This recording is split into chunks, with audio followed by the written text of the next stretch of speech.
Olá! Na aula de hoje vamos iniciar a disciplina de enfermagem em urgência e emergência. Bom, temos que ter como entendimento situações de urgência e emergência, setores que atendem essa demanda de paciente, são setores que exigem do profissional que ali está prestando o seu serviço conhecimento e agilidade, ok?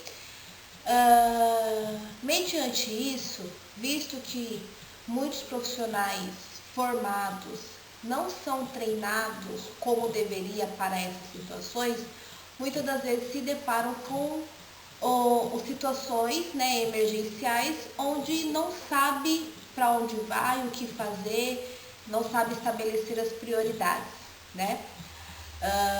Então, de certo modo, para o trabalho eficiente, para que esse setor funcione de forma a resolver as emergências que ali aparecem, é importante que os profissionais que ali prestam serviço sejam uma equipe treinada, uma equipe capacitada e motivada, né?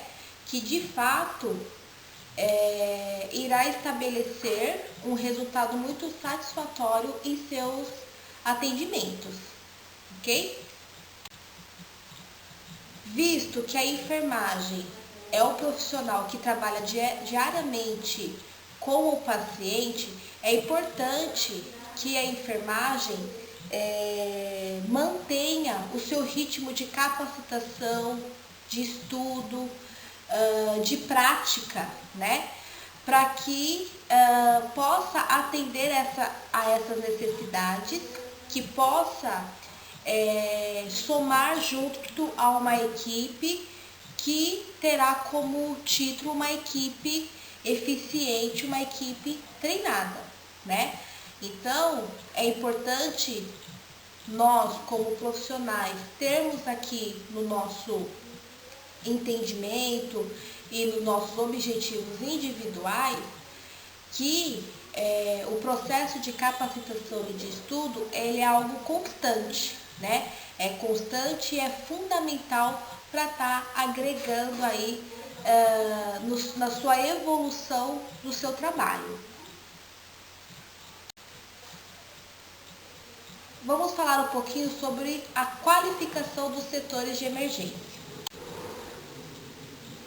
Bom, a qualificação do setor de emergência, ela é realizada, né, através de uma avaliação prévia, né, onde será verificado sinais vitais, nível de consciência e etc., onde será coletado dados, né, dados onde irá definir a necessidade e a prioridade daquele paciente, né?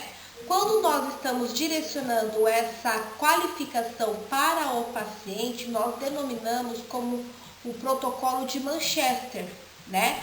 Onde o cliente ele é classificado, né? Através da coleta desses dados, como eu falei anteriormente. Quando nos deparamos com o cliente inconsciente, esses dados devem ser coletados pela pessoa que estiver acompanhando, né?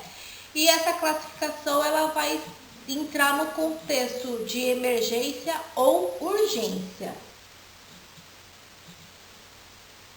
Tendo a classificação de urgência, devemos definir este termo como situações caracterizadas de forma grave, que sim deve ser resolvida de forma mais urgente possível, ok? Porém, não se caracteriza de uma situação imediatista, né? Não é algo que deve ser atendido de imediato. São situações que pode aguardar e que deve ser atendido o mais rápido possível.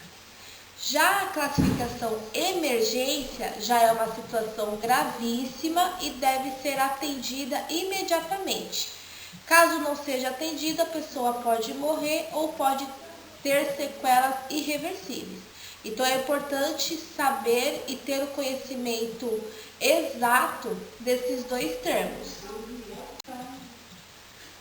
Aqui nessa tabela nós estamos observando as classificações e as cores que levam cada classificação. Então, o vermelho é situação de emergência, amarelo é situação de urgência, verde é uma situação de semi-urgência e o azul é uma situação de não urgência. Então, essas cores são as mais utilizadas dentre as instituições hospitalares, tá? E aqui nós observamos o tipo de intervenção, né? Então, o período que deve haver a intervenção médica, né? Então, no caso de classificação vermelha, a intervenção médica deve ser imediata, a amarela deve ser até 30 minutos, verde até 1 hora e azul até 2 horas, né? E a reavaliação pelo vermelho, né? E a sua prioridade. Então, essa planilha, né? Essa tabela a gente acaba entendendo exatamente o que e quanto tempo deve ter aí o atendimento médico e o atendimento da enfermagem. É importante entender que pode acontecer, conforme a evolução clínica do paciente, ele ser reclassificado, né? Por exemplo, o paciente que tem uma insuficiência respiratória, essa insuficiência ela se agrava em poucos minutos. Então, ao primeiro momento estava classificado como amarelo, e aí, conforme a sua evolução, ele já é considerado uma classificação vermelha. Então, é importante a reavaliação do enfermeiro mediante essas situações que podem acontecer. Então, justificativa, né? O porquê que é interessante, o porquê que deve acontecer, né? E que deve realizar essa classificação, né? Então, nós sabemos que setores hospitalares têm uma procura, uma demanda muito grande, né? Do serviço, certo?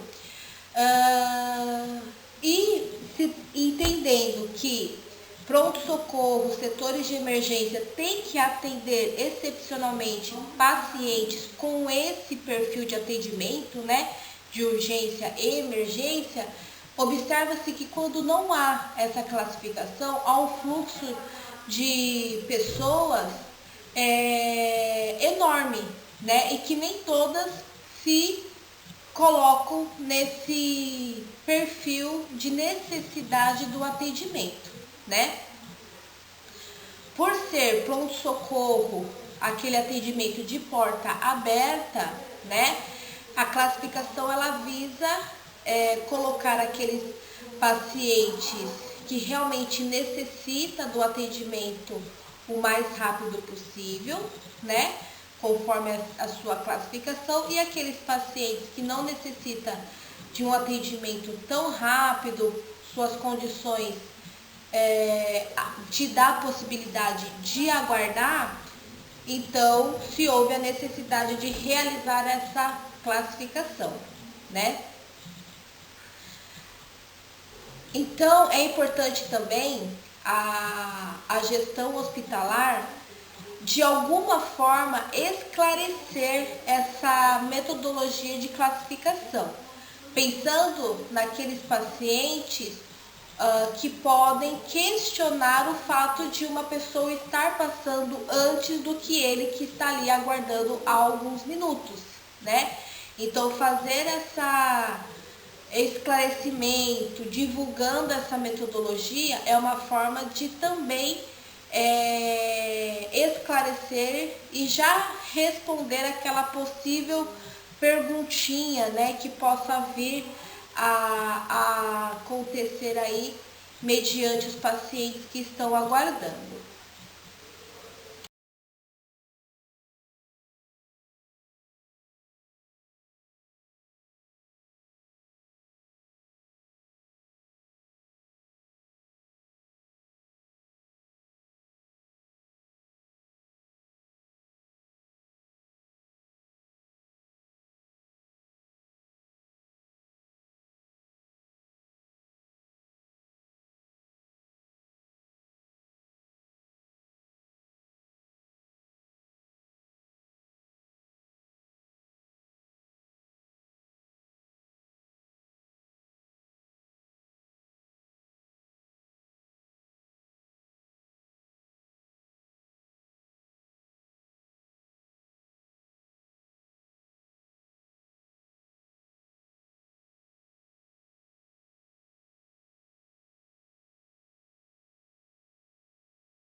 pré-requisitos necessários à implantação da central de acolhimento e classificação de risco.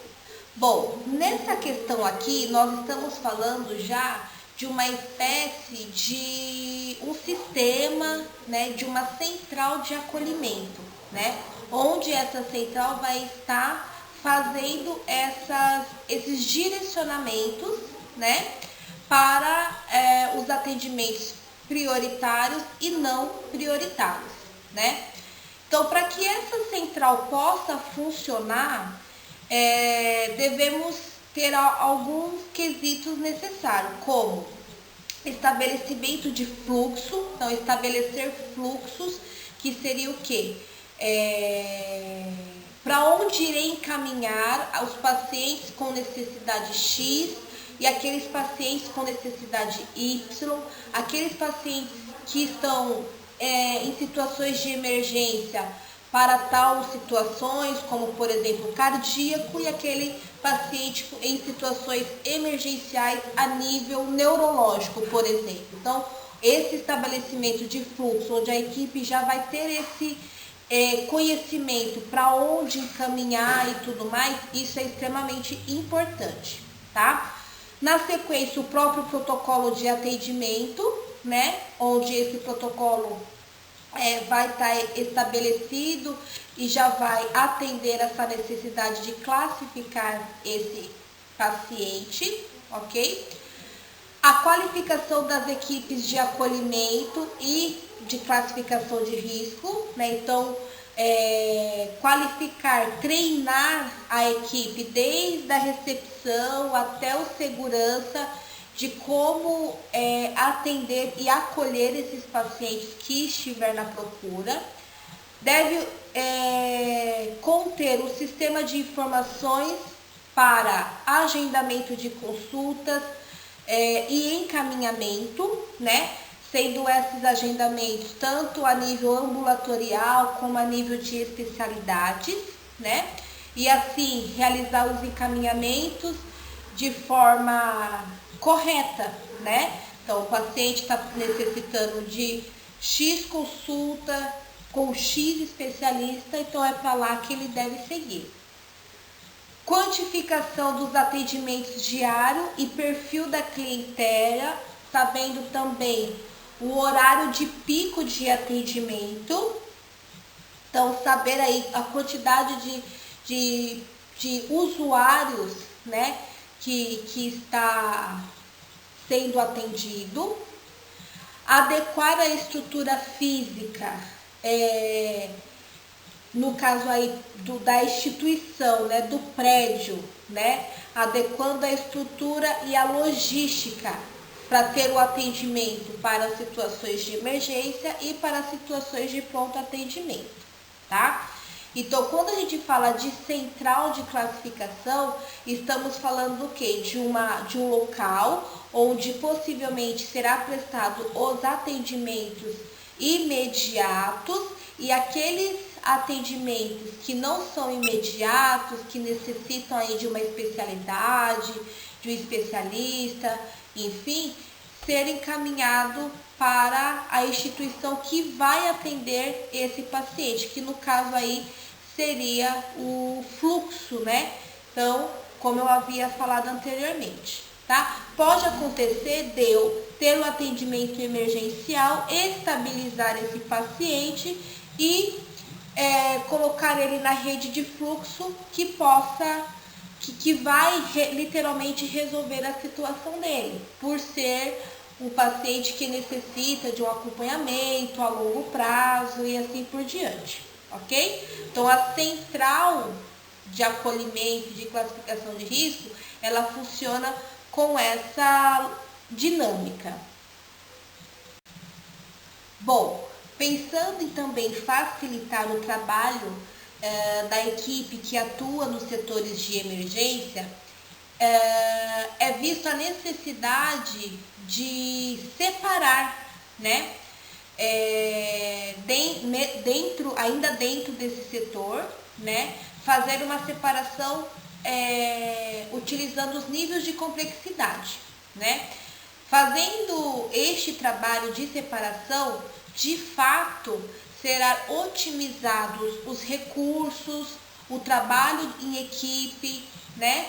Colocando o atendimento ao usuário conforme a sua necessidade, né? Então, mediante a cartilha de Programa Nacional de Humanização, né, acolhimento e avaliação de classificação de risco, dentro do setor de emergência nós devemos ter a área vermelha, a área amarela e a área verde, né?